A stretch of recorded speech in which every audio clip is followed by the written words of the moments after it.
for him. I'm praying for him. And it's crazy. Like, I was telling them the other day, so I just started really being up here on a regular basis with the fellas back in like November for the Morning Ox. And so before getting here, I didn't really have a lot of friends that's married. So I was like at the point where like I can tell that my homeboys get annoyed by how much I talk about my wife. I'm like, all right, bro, we get it. You happy. You love her.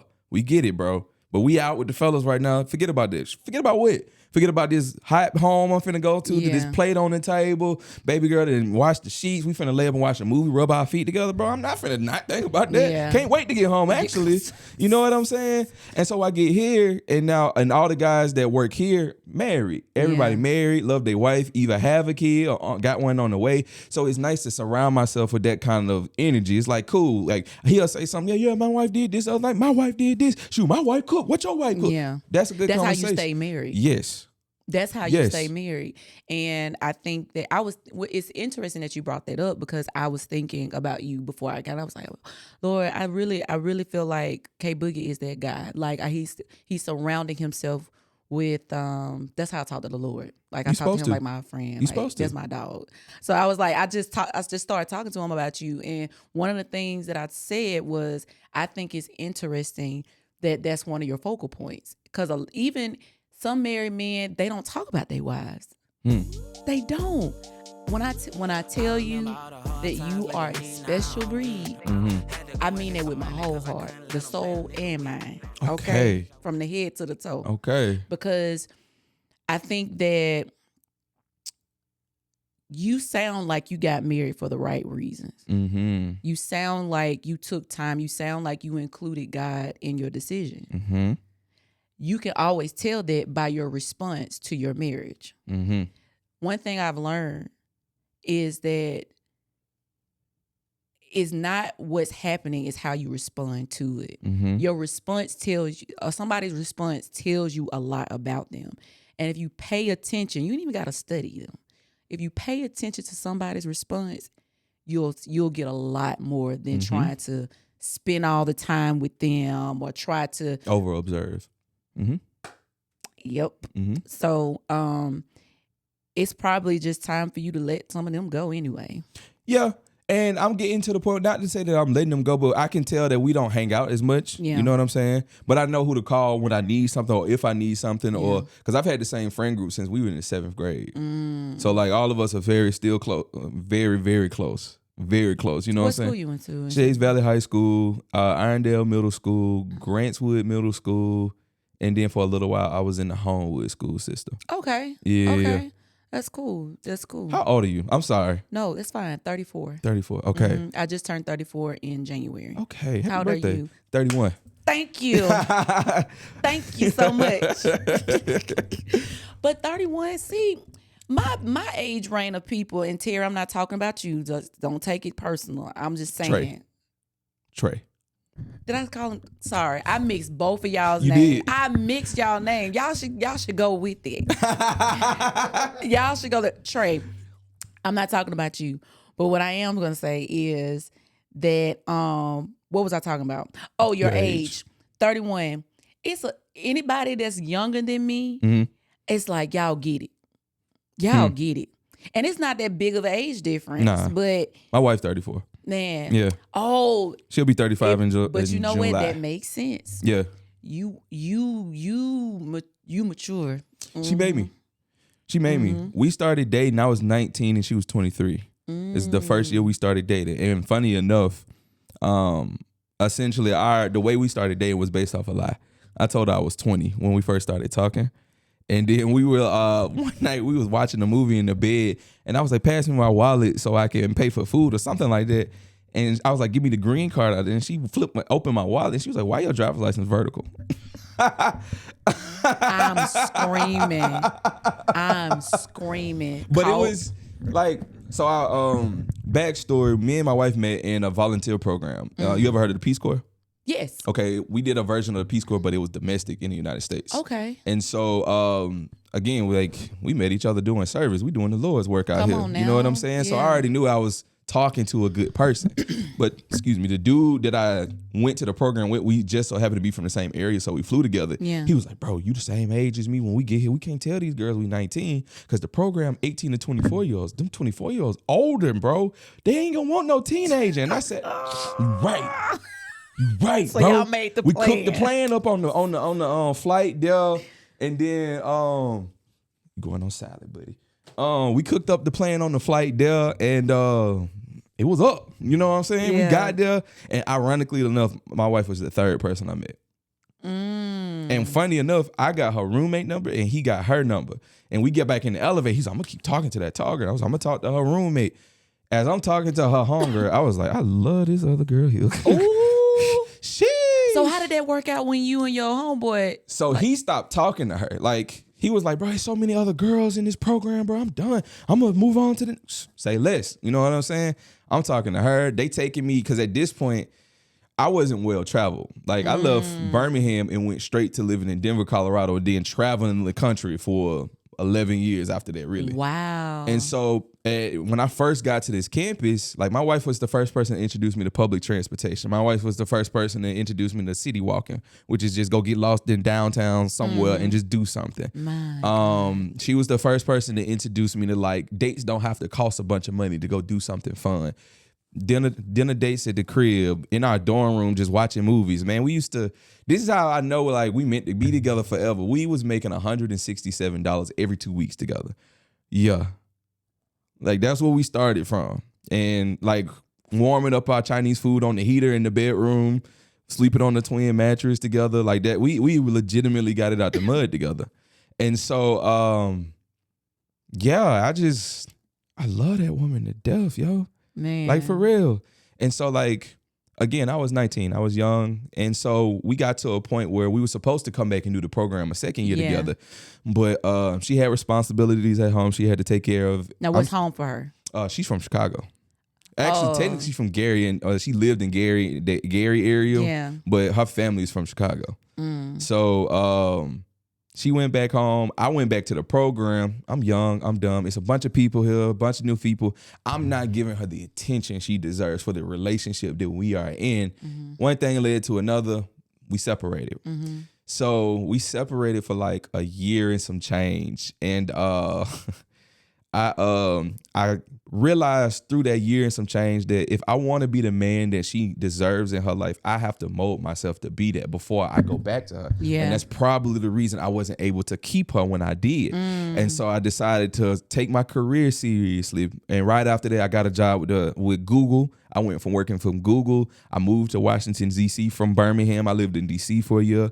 I became an honorary member of a fraternity. I lived on the college campus without going. So I got to live the college life. And honestly, I got to be a hoe. You know, like, for real, I got to be a hoe. Be real about it. I'm real. You know what I'm saying? I got to be a hoe for a year. I got to go out, do what I wanted to do, live the life I wanted to. I was living on the college campus, but making twice, 3 times as much money as anybody else in here. I was working for Google.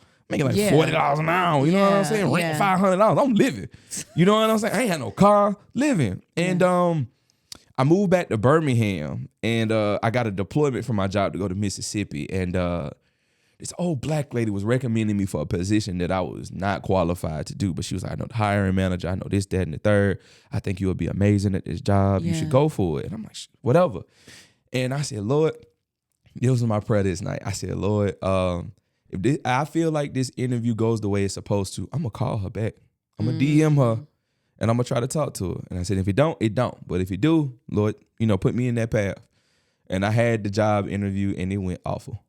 They was asking me questions about stuff I had no idea about, no training on or no anything. And then I got in my car and went to lunch. And crazy enough, she put me on sushi. And I went to get sushi that day for lunch. And I was sitting in the parking lot, just scrolling on my phone, and she came up on like a picture she posted. I said, that's my sign. I'm finna DM her anyway. I DM'd her, and she was like, this is my number. Just hit me up. We can talk a little bit. I called her, and I was like, how you doing? And she was like, listen, before we even get started with this, I'm not in a place right now to have a boyfriend or anything like that. I'm taking care of my niece. I'm back living with my mom. I just found out I got lupus. I'm not in a space to do that. And she was like, so you weren't married to her when y'all found out about the lupus, and you pursued her in spite of what changed. Yeah. Man, that's so For powerful. what? In my mind, you got lupus because I wasn't there to protect you from it. That's how I made up in my head. You know what I'm saying? Okay. And through the relationship, she got in beforehand. She was coming down to Atlanta to see the dude that she was dating. But when she got in the hospital and was in the hospital for weeks, he never went to see her. Trash. She was telling him, like, you spending too much time with this certain person. And he was like, don't worry about her, don't worry about her. Turns out, other woman. You know what I mean? And so when we got back together, well, let me finish that phone call. She said, I'm not in the place to have a boyfriend. I'm not in the place to be in a relationship or nothing like that. I said, cool. I just wanted to talk. She said, what you wanted to talk about? One thing about me, pause right here. One thing about me, you'll find out very quick, because I don't get word vomit. I know what I'm going to say. Even if it's on the fly, I can figure it out within my head as I'm saying it, and it'll come out exactly how it's supposed to. The gift of gab. Come on now. Come on now. I can set a fire on the hottest day in hell. I'm telling you. So when she said that, she said, so what you want to talk about? I got word vomit.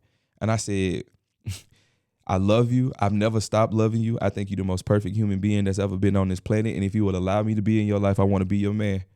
And she said, oh. Very clear. Oh. Target. Yeah. And she was like, oh, well, we can talk about it. And I said, okay, well, I got to fill you in on something. Before that, I said, I got a daughter now. She was like, you got a daughter? And she was like, when you had a kid? I said, I got a dog. And she laughed, and I was like, I'm in there. Once she laughed, I was like, I'm in there. Yeah, that's the fastest way to know if you in there. If you can keep her laughing, oh yeah, she love you. Women love to laugh. Real bad. Real bad. Yeah. So we that was in August. We were engaged in February. Oh, see, same grace. Okay, because I just don't have time to play. I don't have the emotional capacity to play. Like, I need one of them to know. I need you to know. Yeah. And so no, that's powerful. So how has it been navigating the lupus journey with her from A to Z right now? Because from the point that you started and the point that you are now, like, it's changed. And I'm learning about what goes on in her regular life truly affects her, and how I play a part in it. Like, when things are going well at the house, everything's going on, we good. Lupus good, you know what I'm saying? But when things get rocky in her, it shows in her body. She'll get weakness in her hands. Hey, baby, today's not a good day for me. I can't even close my hands. Fingers start to look like sausages. But over time, lupus gone lupus at the end of the day. So like, it's her health is it's up and down. Like right now, she kind of sick, and then like I said, she does her infusion, so that really takes a lot out of her. Yeah. And then on top of that, I'm doing all of this so much that it keeps me away from home. I didn't see my daughter at all yesterday. I was gone at 6 o'clock in the morning to be here, and then I didn't get back home last night until like 8:15. She was already in the bed. Understanding who you are as a man, right? And knowing that you love your wife, you obviously love your entire family, your even your dog. We're gonna say even your dog. I rock with Matt. That's my dog, man. How do you justify keep going in spite of not being able to see your daughter sometime, or in spite of your wife experiencing lupus? Because I know that at some point or another, when this starts to pay off in the way that I envision it, that I'll be able to do things and be there in ways that I probably have never been able to do before. Because like I said, I was traveling 85% of the year. So in one hand, I'm able to provide whatever you need. Yeah. Bills paid, whatever you need done, but I'm missing out. And I'm feeling guilty about it too. Because it's like I felt like a glorified baby daddy, or a glorified like ex, for real. It's like I'm sending you child support. I'm getting you right with the bread, but I'm not there to raise the kid. Yeah. And I know that that's a huge part of it. Sending money ain't nothing. Even phone calls and playing little video games on the phone, that's really not nothing compared to the bigger picture of it all. Being there, it will never compare to not being there. It's totally different, night and day. Yeah. And so I knew that at some point or another, I had to change that. And what's crazy is at one point, I was upset about it, because before we had my daughter, I'm like, man, I got the perfect career. I get to travel. My wife would get to, at one point, she was just with me. Like, we lived in Puerto Rico for a year and a half.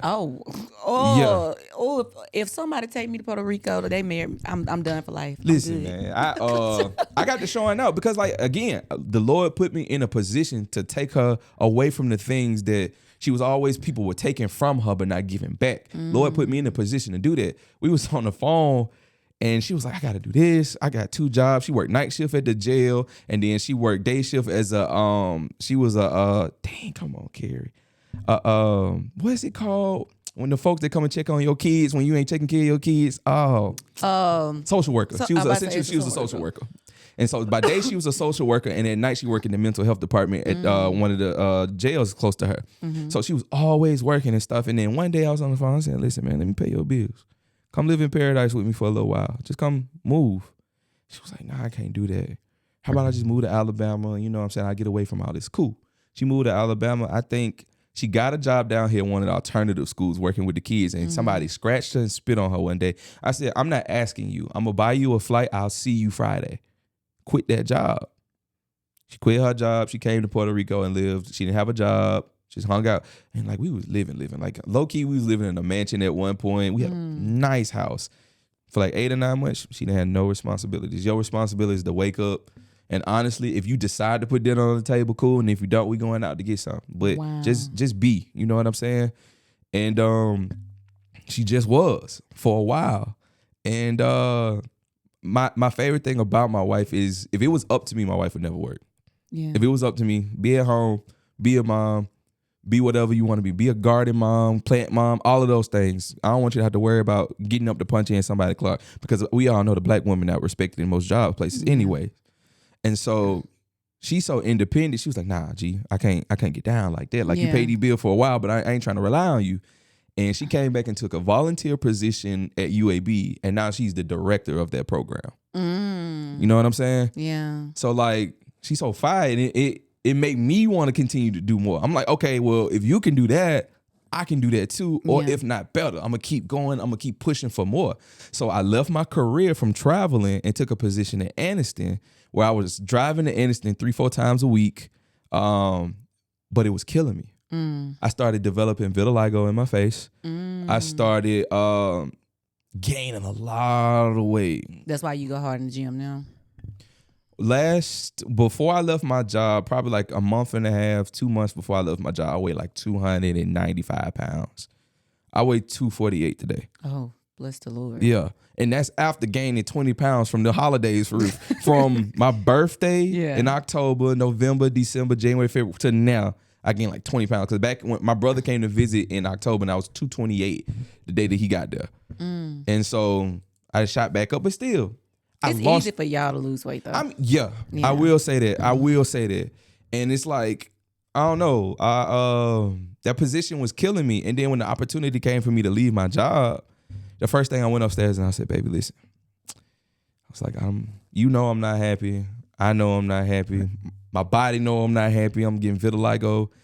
I want to leave. I'm done. And she was like, for real? And I'm like, yeah. Like, and I was at a job position I was going to be taken care of for the rest of my life. I was already a GS-12. The highest you can get is a GS-15. And I was a GS-12 step 2, so I'm making a little bit extra on top of that. Great health insurance, everything. It's all set up for me to be good forever. And I was just like, I can't do this no more. I'm not happy. Even though I'm doing the Lord's work in some form of capacity, it's not the same as when I was traveling. Traveling, I was directly impacting people. Now I'm at an office pushing out the stuff that people need out in the field. I'm not out there for real. Yeah. And I just didn't like it. And I told her I wanted to do it. And I said, baby, I want to do this podcasting thing. I want to be a content creator for real. I was like, because I know I got a talent at it. He told me that. He told me that. He was like, bro, you good at it. You're really good at it. Cool. And I told her, I was like, I'm going to leave. And I was like, they're going to pay me for the rest of 2025. Plus, they're going to send me all the money that I've accrued in my retirement. We'll be fine financially for a minute. But I wanna do this. And she said to me, she said, baby, I believe that you can do it. And I believe you that one, for real. But you got to do it for real if you're going to do it. And that's what all of 25 was. I did it for real. And crazy enough, last night I was crying to her, like telling her just all the things that's happened in the past like 24 hours because I ain't see them for real yesterday. Yeah. And I started crying and I was like, bro, I'm so happy that I'm able to get up and do something that I love doing, and I can be unapologetically KB. Because you're really good at it. There are people that try to be, and some people just be. And you're that guy that is just being. Like, and it's very brave of you, especially as a man with the responsibilities of a wife and a child, to say, you know what, I'm still going to show my family what faith looks like. Ooh, Yeah. that is powerful. Yeah. I'm a firm believer that walk by faith, not by sight. I ain't see no end goal to none of this. I didn't see anything. I didn't see what this was going to end up being. But I just knew that the Lord didn't present me with the opportunity to leave my job in the way I did for nothing. Yeah. He didn't do that. I wasn't already in a place of praying for a way to financially be able to take care of my family while doing my podcast. Yeah. That was my prayer already before that opportunity came. Yeah. So when the Lord delivered it to me, I say less, G. Yeah. That's how I talk. My Lord. Yeah. Say less, G. Hey. Big G, the not letter the little came, one. not the little one. That what's big up? G. You know what I'm saying? I don't like calling God too many times, man, because we ain't formal like Yeah. that. That's G. Yeah. And so I was like, gee, I'm gonna take it to the wife, and if I get the wife blessing, it's really on, because I thoroughly believe that women are more tapped in with their intuition than any man could possibly be. Y'all damn young males can see the future. I believe it. And what's crazy, one night me and my wife was talking, and I finished her sentence in front of one of her homegirls, and she was like, you tapped into her power by being so intimate and being her man for real, that you can tap into that whenever you want to. And it was like, I felt like I tapped into it when I decided to leave my job. I'm like, bro, I see it. I know something gonna happen. Yeah. It's got to, because I'm me. You know what I mean? Yeah. And so stuff happening. I love that. Stuff is happening. Something you said a little before while you were describing your wife is that she wasn't having not working. And it made me think about the responsibility that we feel that we have as Black women, and that has been embedded in us to always work no matter what. I don't care how good it is. I don't care how bad it is, but you need to do something for yourself, and you can't fully Depend on the man. Dependency is a form of weakness, right? And so for guys that think that Black women especially don't want to depend, give me a reason to depend. That's it. Give me you, and you made room for her, and she still said, you know what, good. I deem it a good thing, and this is why. Because you have a daughter. And daughters need to know how to do. And my daddy, one thing I will say about my daddy, he was a single parent. I was raised by my dad. My parents got divorced when they separated when I was in first grade, and they divorced when I was in second grade. And my dad ended up winning custody of me and my sister Kendall. And so in that whole aspect, it was do this, do that, do that. We was in survival mode, X, Y, and Z. There was some challenges there, but one of the things that I knew I had to do was work. I knew I was going to have to make something happen. I knew I couldn't sit on my behind. And people were like, Jessica, why are you working so hard? You always doing, because I don't know how not to. There you go. Right? Like your daughter, because of both of you guys now, she going to know how to move. Like she going to be like, oh, I'm moving. I want to do this, and I'm going to walk on faith to do this. Not only am I going to do this, but I'm going to make money here. Like the sky is the limit for her. Like it's a blessing to have you guys as parents. I can only imagine. Like so, I like that she was like, no. I appreciate this. This is paradise, but this not gonna make me lazy. I love that about her. No matter what. No matter what, my wife gonna get up and she gonna get it done. Yeah. I love that about her, because that makes me want to get up and get it done too. Like I ain't got no reason. I don't have an autoimmune disease that's affecting me the way it's affecting her body. Yeah. I don't have a lot of the things that's going on with her that I ain't got none of that. So I ain't got no reason. And my mama didn't raise no weak man. You know what I'm saying? Yeah. My mom raised me. My stepdad was there. They was married for like 10 years. But then for the most part, when they divorced, I was the man of the house for a cool little minute, for a while there. And it's crazy because now I be having conversations with my mom, and she didn't even realize a lot of the stuff that I was doing in the background to make sure she didn't have to worry about it. And like I was like, you ain't never wonder why you ain't never have to give my sister no lunch money. When you ain't never wonder why she was always at football games and basketball games at school. You ain't never wonder why she ain't never ask you for new clothes, new shoes. Why the power bill randomly the lights be back on when you get home from work. Like, because I'm doing it. I'm trying. I'm being it. And so it was almost like preparation for being a real man to my wife for real. So I absolutely love it. How was that transition from you being like the gap between you being a son and a husband, because I can only imagine that you had to release some things like nurturing and taking care of your mom to be fully present for you as a husband. It's easy and hard. It's easy and hard because my mom is incredibly independent as well. But at the same time, my mom was like, I'm not finna raise no titty baby. You're not finna be that. For real. For real. My mom made me leave to go to the program that I met my wife at, actually. You know what I'm saying? My mom was like, I was actually dating somebody at the time that my mom hated. She hated that girl. And she, long story short, she actually caught me in the act. Oh, Lord. I accidentally butt dialed her, and she recorded it on a voicemail and played it back to me, and I was supposed to be picking her up from work that day. At that time, specifically. Yeah. Imagine a black mama playing the sound of that, and I'm driving her home. Oh. And she was like, when we get home, I'm signing you up for that program. You leaving. You going somewhere. You're not finna do this to me. You're not finna be another statistic. You're not finna have no baby by this girl and get stuck here in Birmingham and be nothing with your life. I'm not having it. So we went home. She signed me up for that program. That probably happened in September. I was gone in February. Gone. She meant what she said. And she meant, my mama has always been that. My mom got an F in PE. She don't play games. For real. For real. So I gotta take some of these lies that you're killing because I love it. That's just how she is. Yeah. And so like I was like, dang, yo, cool. I met her, met my wife, and I will say my wife made me grow up, because I think without her I'd be a very different person right now. I used to have anger issues real bad. Really? Yeah. Everybody say that. Everybody say that. Do you understand the energy you give off? Like, you don't even get the slightest energy off of, oh, I'm about to break. You don't give. Now, I ain't going to play with you now. That's not, you don't. I'm not saying you to be played with. Yeah. I'm saying that you're very approachable and very charismatic, as you said earlier. Yeah. But you had anger issues before her. Bad. Like, I got scars on my hand. One time I punched a window out on the bus before, mad at somebody, didn't want to hit them, so I punched a hole in the window. I got scars around both my eyes from different fights. I done had 17 stitches in my forehead. Yeah, I also like to fight a lot.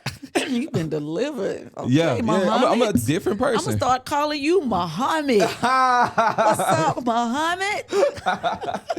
I don't know. It was, but I also attested to, like, I had a lot going on in the house I grew up in. And then, like, you know, if you don't get to express that, it comes out somewhere. Yeah. And so it's a lot. It's a lot behind it. Like, I could probably sit here for 4 hours, and every 2.5 minutes, you be like, wow, really? Yeah. My life is crazy. It's a movie. Because the Puerto Rico is what got me. I'm still stuck in Puerto Rico. I think that you wear it well. Okay. I think you wear it well. And why I say that is because many people could gloat about things or complain about things. You're in a good space. You're in a sweet spot. Like, I can present the struggle, but I can also present a successful space. Oh, yeah. And the one thing I believe in is that they overcome by the blood of the Lamb and the word of the testimony. And people forget that and part. We always stick with salvation versus transformation, right? Yeah, you can receive the Lord as your Savior, Jesus Christ, but there's some transformation that happens with that salvation.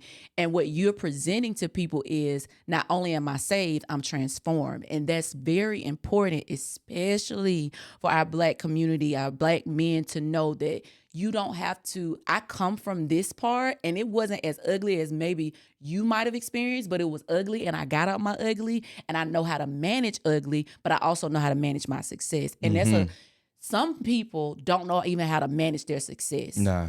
Managing success is not just, okay, I got my finances in order, or I have this in order. It's a mindset. I'm going to remain humble because I know where I come from. I know who I belong to, right? And I know the responsibility I have with how I present it. Because if I'm not mine, if I don't belong to me, if I'm a son, if I'm a daughter of the Most High King, then I have to present myself as such. I can't. Those things are just tools to get to the root of your salvation, right? That's why I believe. That's why I say that you are a great example of what it looks like to live life well. And you're only 31, dog.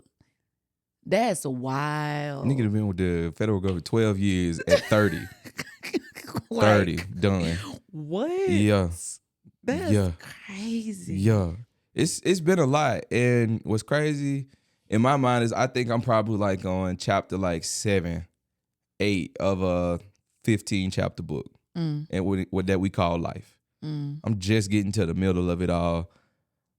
And to be honest, I feel like can't nobody really tell me that like a career will make you like, oh yeah, you get you a good job. No, bro. I didn't experience that. What you telling me, I've already experienced making it to the pinnacle of a career. Yeah. I've already done that. Yeah. I've already done the whole losing it all and getting it all back. I've done that many times.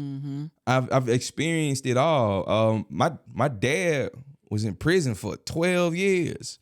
So that's a whole nother facet of my life that like I learned how to be a man from somebody who like, hey, he really liked it. Yeah. That's a scary dude. Yeah. You know what I'm saying? But that also makes me feel like I know how to communicate with people in a different way that most people aren't able to, because you got to realize that like somebody who'd been up the road, certain conversations not gonna land the same with them as they do with other people. So you gotta learn to humble yourself and come to somebody correctly. Yeah. And you gotta learn how to respect people's space and who they are. Yeah. You know what I'm saying? Because it took me a while to get to that point. Because I'm like, man, why my dad don't do this? I'm a man now, and now I see that like, bro, you didn't been through something. You got your own testimony. You got your own way of feeling about all of this. And just because I see it one way don't mean you do. And just because I want you to be this kind of dad don't mean you gotta be. Yeah. That's not a part of your story. Yeah. If anything, that makes me a better dad to my kid, because I see things that I don't want for my kid. Yeah. I want my kid to be able to be like, Dad, I need you. And I'm going to actually answer the phone. Yeah. I want my kid to be like, shoot me a text. Hey, Dad, I really need to talk to you later on. It ain't got to be right now. I'm leaving work right then. What's up? Yeah. You know what I'm saying? Because that's my job as your father.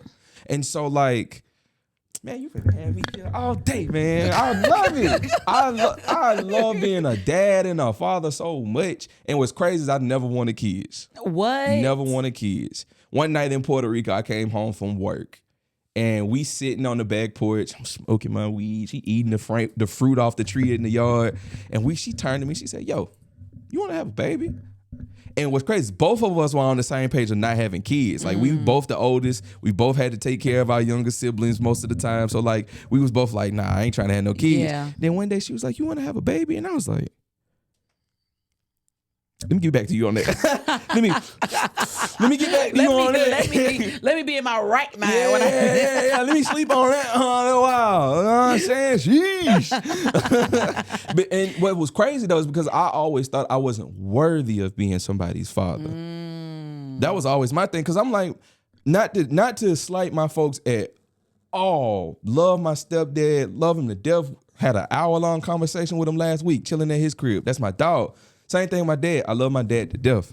But I also know what honesty is. And honestly, they could have been better. Yeah. They could have been better. Yeah. You know what I'm saying? They're not perfect human beings, though. God don't make nobody perfect. Right. Everybody got to have their flaws. Yeah. But they also poured into me so much that made me a better dad. Like my stepdad, no matter what, that nigga going to work. Yeah. He taught me how to, hey, I don't care nothing about none of that. You get your butt in that job. Yeah. You got responsibilities. You got people that care about you. You got people that's dependent on you as well. Yeah. Rain or sleet or snow, we out there.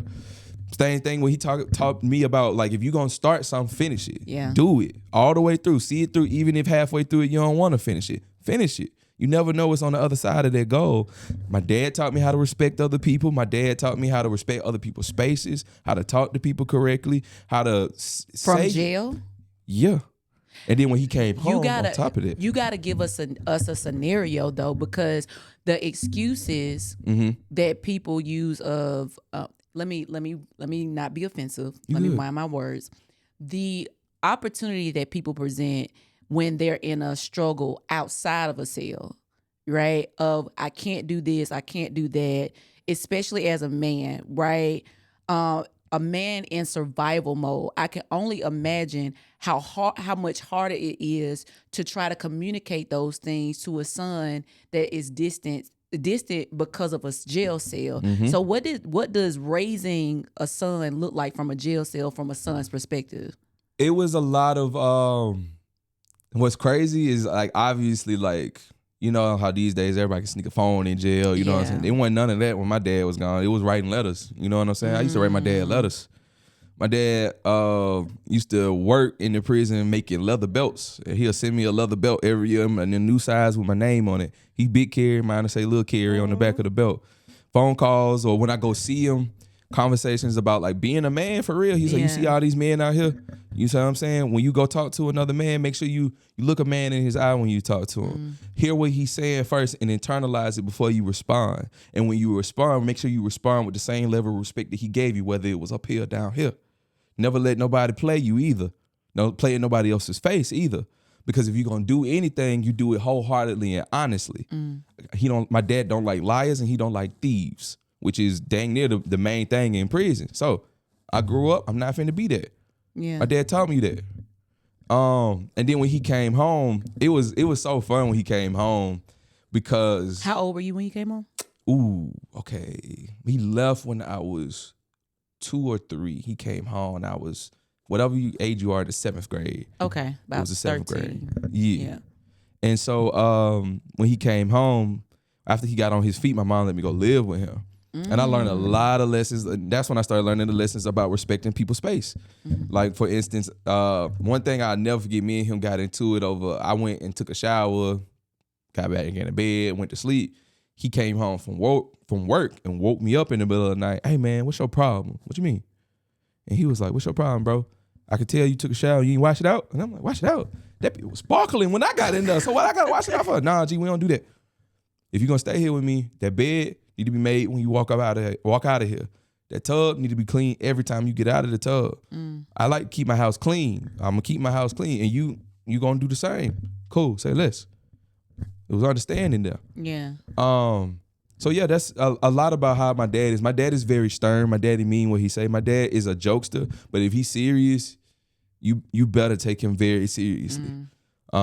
Which is, I think, why you'll see me happy, all of these things. The second that I get upset, it's like the room change. Everything in the room change. My demeanor changes. And I think it's almost scary, I think, for a lot of people because that switch is very, very, very scary. Like when I found out my wife was pregnant, we were still living in Puerto Rico. She asked me to have the baby. She was pregnant like 3 weeks later. What? Yeah, she was pregnant like 3 weeks later, if that. The desires of her heart was met, and she made a decision. It's when I tell you the Lord, I think the Lord favors us women because once we make a decision in our heart, he like lean to, you know. The woman of God was praying and crying. She ended up getting pregnant too in the Bible. It just worked like that. It worked like that. It worked like that. It worked exactly like that. And when we found out she was pregnant, we was already going out with a bunch of our friends that night. So while we was in the club, I was celebrating a little to her. I was drunk, very drunk. And I had picked her up in the club and had her on my shoulder just jumping around the club. And the bouncer came over to me and he was like, put her down. And I was like, man, like, get out of my face, man. We celebrating right now. Get out of my face. And he touched her and I put her down. And it's finna go down in here, baby. And she was like, yo, hey, you was in the wrong. You was in the wrong, Carrie. Hey, nah, but he ain't have to touch you. No, Carrie, you had me on your shoulders. You know what I'm saying? She had to calm you down. Yeah. She be having to do me like that often. Because I don't play about her.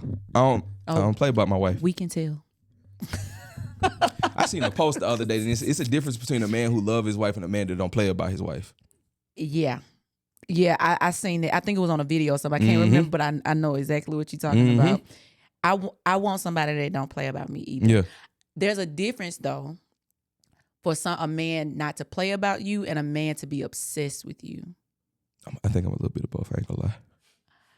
I think that you allow your wife to be her. Like you still allow her to have her own identity. You don't expect her to, and I'm saying this from experience, if you say my body language kind of getting tensed up, because if the horror stories I have, but you allow your wife to be who she needs to be in that moment and not hog her identity. Obsession hogs somebody's identity. Like, oh, you supposed to include me in everything. Mm-hmm. I need to be your world. No, you just need to be a priority. Mm-hmm. And that's a different type of experience. But yeah, it's cute. Like, it's a cute obsession if you want to call it like that. I'm gonna say this. I'm obsessed with the love I get from her. Okay. Yeah. Okay. Yeah, I'm obsessed with that. Hey, Yeah, and baby. not just her. Like, Yeah, no, I need you. I don't no. want you. I gotta be plugged into you. Nah. Because if anything, you want to be her friends, y'all go out, please. My wife don't go nowhere. My wife be chilling. Hey, wife, I'm available. You can be my friend. Therefore, she go hiking with her homegirls, but my wife don't do much. She a homebody. Yeah. But I be wanting her to go do your thing, baby. Whatever what you need, some bread, go somewhere. You know what I'm saying? Do your thing. But she had the crib with it. But she's content. 100%. It's a different level of peace to be content. Yeah. Like, there's women that rather be outside. Yeah. Yeah. And not even doing anything. They just don't want to be at the house. Yeah. Same for men. Right? We're not even gonna act like it's just one sided. There's some good men out there that say, you know what? I don't gotta go home. I can stay here and just look at you. Mm-hmm. Bro, I can fall asleep right here. You know what I'm saying? Yeah.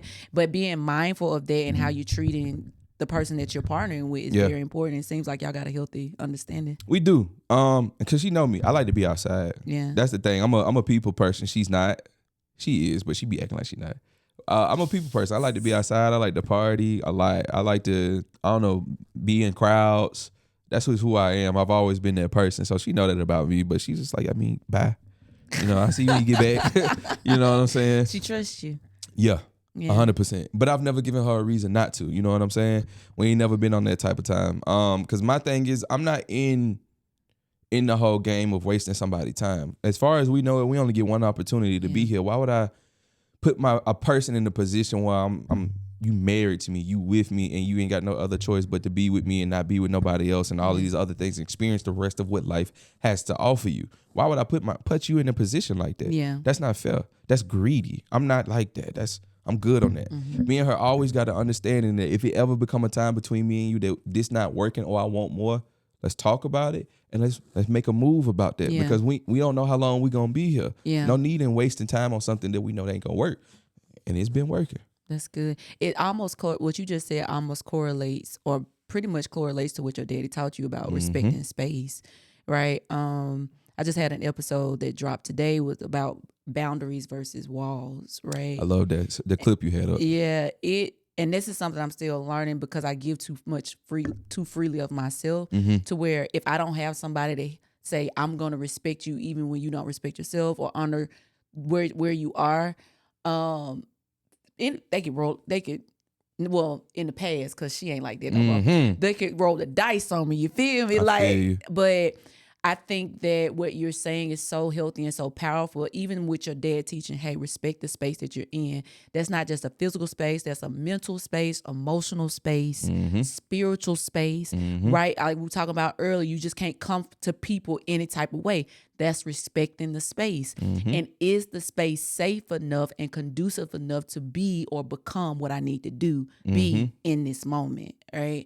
And so I think that's what I've learned from you out of talking to you. Just respect the space. You have to. Yeah. You have to give people the space to open up.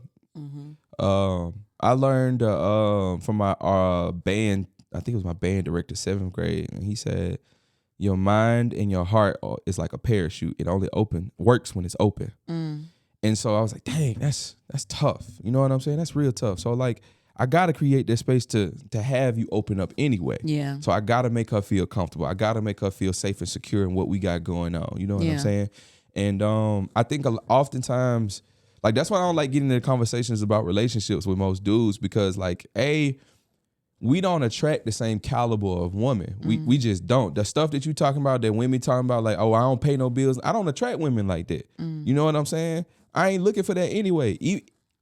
Even though I don't want my girl to pay bills. Yeah. That's not the type of woman I'd be attracted. I attracted a woman that wanted to be a mother, a businesswoman, about her shit, getting her job done, about her family. That's the woman I attracted. Yeah. So like when people be talking about all these women, these girls want to be city girls, and I don't know nothing about it. I don't know nothing about it. Yeah. My wife want to be a wife and a mom. Like, so we ain't the same, bro. We are not in the same club. Yeah. And then I'm like, y'all, and then like y'all be having these conversations about, I ain't going 50-50, bro. You can't afford 100%. I'm going 50-50, bro. You can't afford 100% anyway. So why are we talking about it? Yeah. Yeah. You're not even a place to even talk about this. No. Yeah. No, I can't stand when people have them kind of conversations. I'm like, you're not even nowhere near a space to do it, be there. You ain't got the emotional maturity to really be there for a real woman the way you supposed to. Anyway, like, I love you to death, bro, but sure, you got it. Yeah. I found myself playing Super Saver Hoe. Yeah. And I know, you know, I found myself playing that and being in predicaments to where I forgot I was her. So I allowed, because I forgot and I didn't remember who I was or stay put and let him come to where I am, I tried to meet him in the middle where he was insecure and tried to pull him. Like I can run back there and come get him and still go where I'm going. No, that don't work like that. It's called dead weight. And so I think as a woman, we have to realize that when men talk like that, that's why we're talking about how people respond and listening to people. That's one thing podcasting has really taught me, is to really listen to what you're saying and what you're not saying. Because what you're saying is a lot, but what you're not saying is a whole lot. Oh, okay, you don't want to go 50-50. Can you go 50-50, just like you said? And so I need to ask the right questions, dog. I don't even think you're my cup of tea, so I don't even know why I'm even entertaining this. And sometimes we can entertain things so long that the wrong looks right. And I'm done being delusional. Yes, I'm done being delusional. You gotta be. I got a question though. As we talk about it, you said that your dad raised you. So do you think that played a major part in how you date and how you perceive men within dating? 100%. Okay. Because I wasn't just daughter. I played daughter, some wife roles. Of course, none of that crazy stuff. I'm hearing you. And then sister, mom.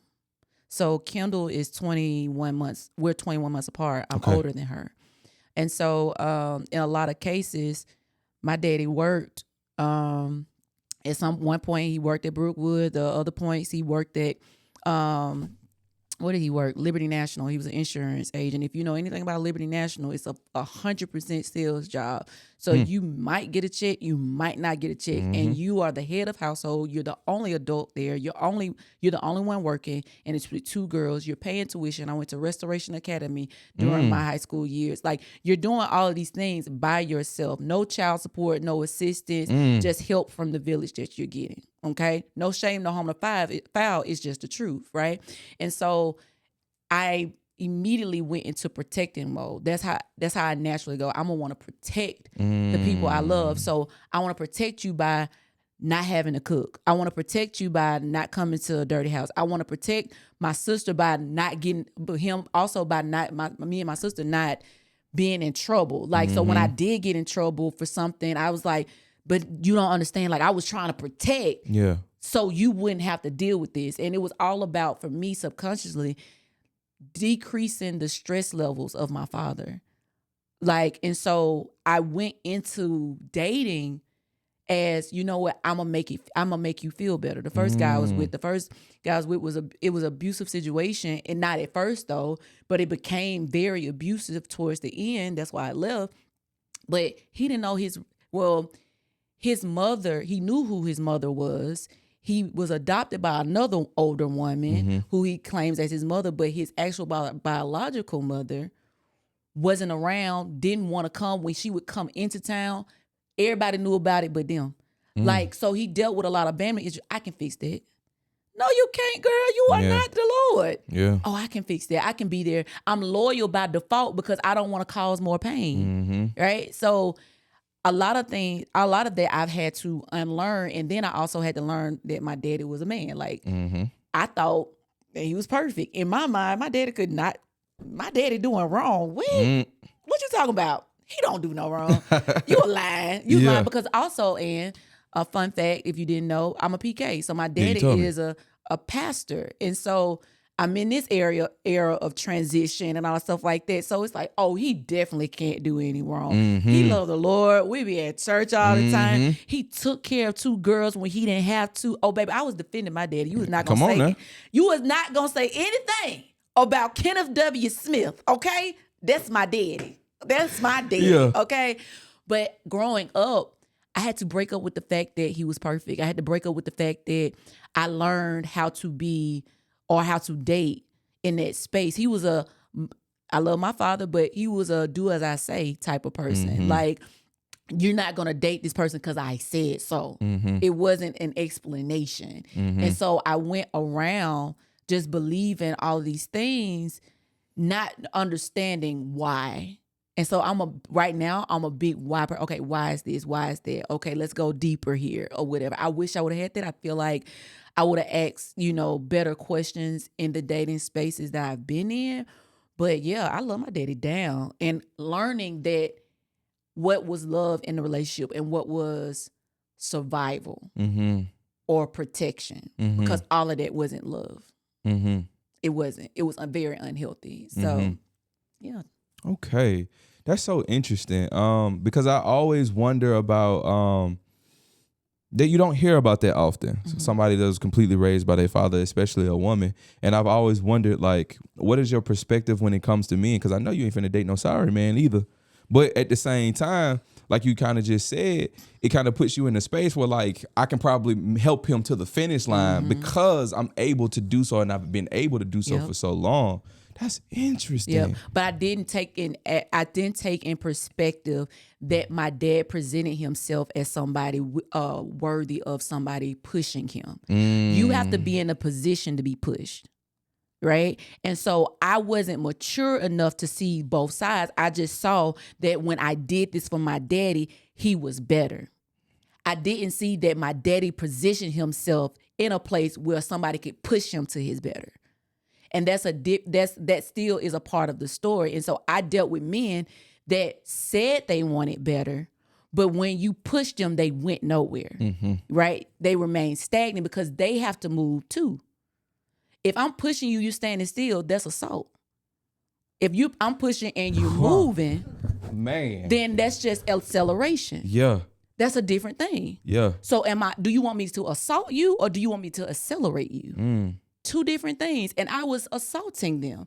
I had to really get into grips that I pacified situations expecting them to appreciate and evolve, because although they made a decision, they didn't make the decision to move, so I can't move you. Like, it's a scripture that I love, and it talks about loving your neighbor as yourself. That basically breaks down everything, how we do relationships. If they're not doing it for them, you can't do it for them either. Come on. Right? And I didn't know that. I was naive to that. I was like, you know what? I'm the one that's going to be the motivator. I'm the one that's going to help you. Like you say how your wife was like, you were tapped in.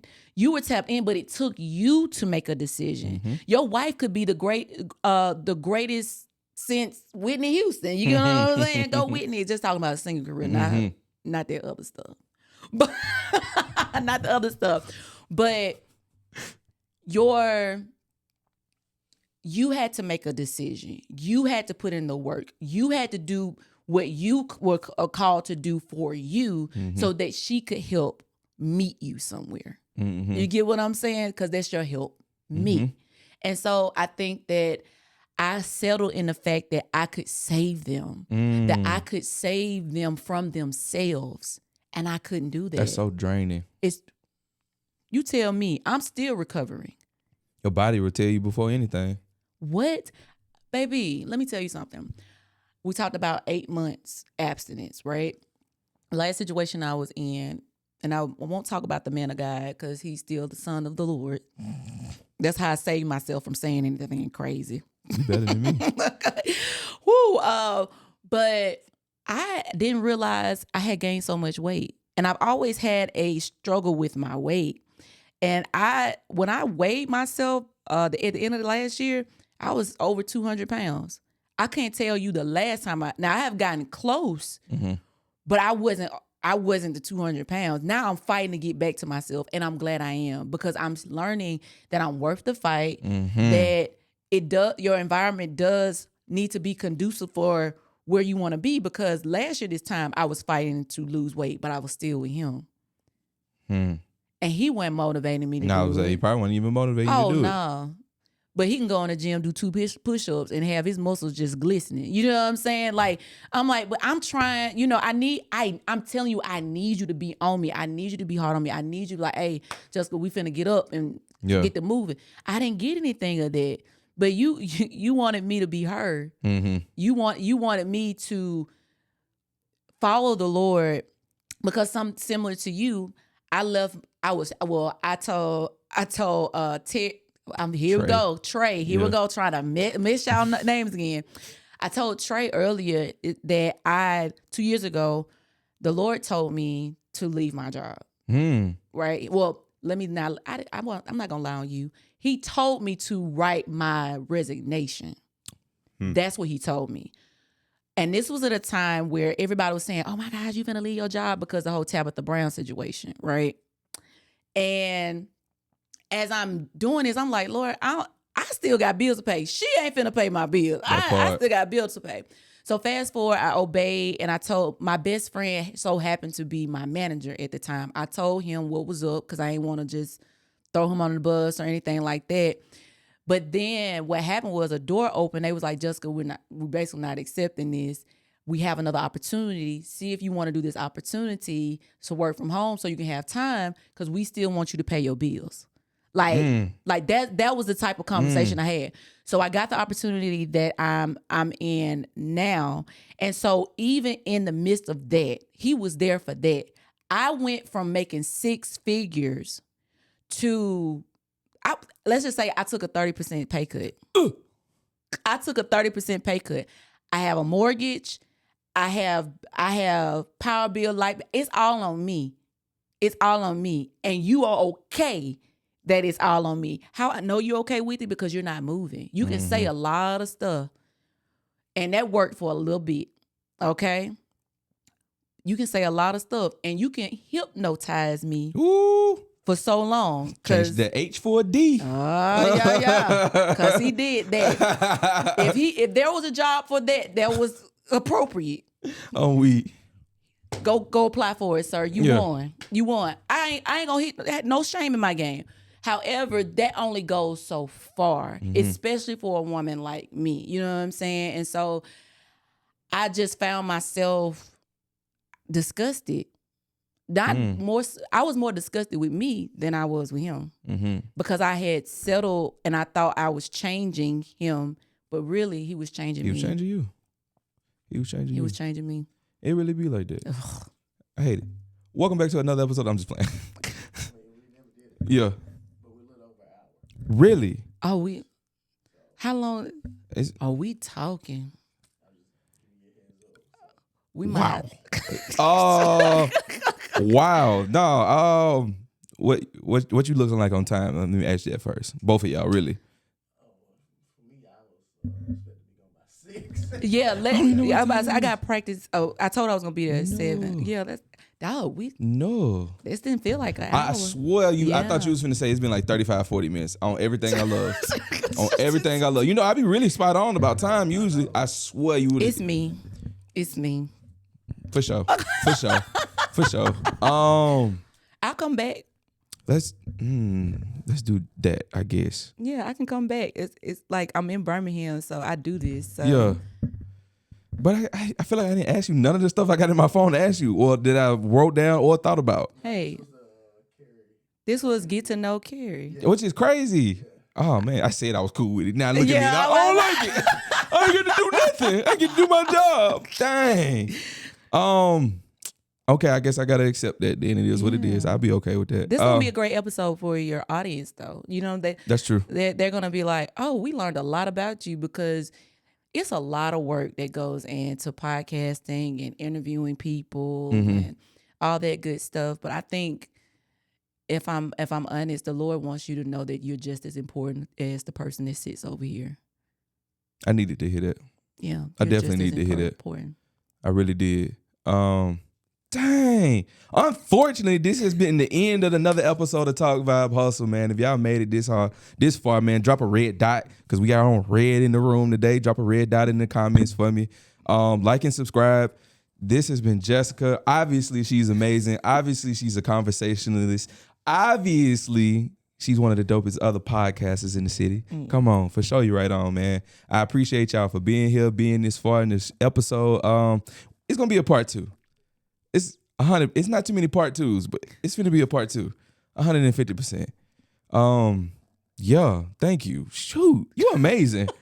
You done really brought that out of me. You are amazing. You are amazing. Okay. I thank you for having me. Can't No problem. Wait. Can't wait till the next one. We gotta. I'm finna call you when we get in the car. So, like I was saying, you can go ahead and stop it, brother.